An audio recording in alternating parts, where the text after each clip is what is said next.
दोस्तों, क्या आपको उन 5 बुतों के नाम मालूम हैं जिनका जिक्र कुरान मजीद में आया है? ये किन लोगों के बुत थे और इनकी पूजा करने वालों के साथ अल्लाह ताला ने क्या मामला फरमाया? आइए जानते हैं। दोस्तों, हज़रत नूह अलैहिस्सलाम जो बुत परस्ती के खिलाफ तबलीग फरमाया करते थे और इनकी कौम इनके खिलाफ हर कूचे और बाजार में चर्चा करती फिरती थी और हज़रत नूह अलैहिस्सलाम को तरह तरह की ईज़ाएँ भी दिया करती थी। चुनाचे कुरान मजीद का बयान है कि और बोले, हरगिज़ ना छोड़ना अपने खुदाओं को और हरगिज़ ना छोड़ना वद और सवा और यागूस और याकूद और नसर को, और बेशक इन्होंने बुख्तों को बहकाया है। दोस्तों, हज़रत नूह अलैहिस्सलाम की कौम बुत परस्त हो गई थी और इन लोगों के 5 बहुत मशहूर बुत थे जिनकी पूजा करने पर पूरी कौम निहायत ही इसरार के साथ कमर बस्ता थी।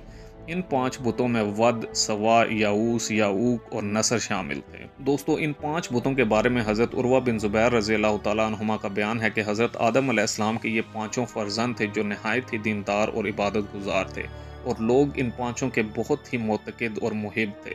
जब इन 5 की वफ़ात हो गई तो लोग बहुत बड़े सदमे से गुजरे तो शैतान ने इन लोगों को ताज़ियत करते हुए यूँ तसल्ली दी कि तुम लोग इन 5 सालिहीन का मुजस्मा बनाकर रख लो और इनको देख देख कर अपने दिलों को तस्कीन देते रहो। चुनाचे पीतल और शीशे के मुजस्मे बना बना कर इन लोगों ने अपनी अपनी इबादत गाहों में रख लिए। कुछ दिन तक तो लोग इन मुजस्मों की ज़ियारत करते रहे, लेकिन फिर इन लोगों ने बुतों की इबादत करना शुरू कर दी और खुदा परस्ती छोड़कर बुत परस्ती करने लगे। दोस्तों, हज़रत नूह अलैहिस्सलाम 950 बरस तक लोगों को तबलीग के ज़रिए बुत परस्ती से मना फरमाते रहे, लेकिन बिल आखिर तूफ़ान में गर्क होकर सब हलाक हो गए।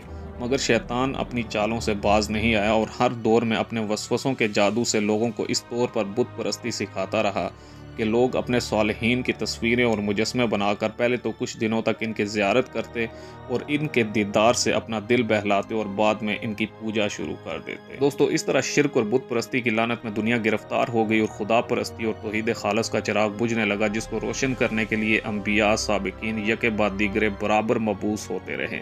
इसलिए हमारी शरीयत में नबी अकरम सल्लल्लाहु अलैहि वसल्लम ने जानदार की तस्वीर बनाने से ही मना फरमा दिया और हदीस के मुताबिक जिस घर में तस्वीर या कुत्ता या जुम्बी हो, इस घर में रहमत के फरिश्ते दाखिल नहीं होते।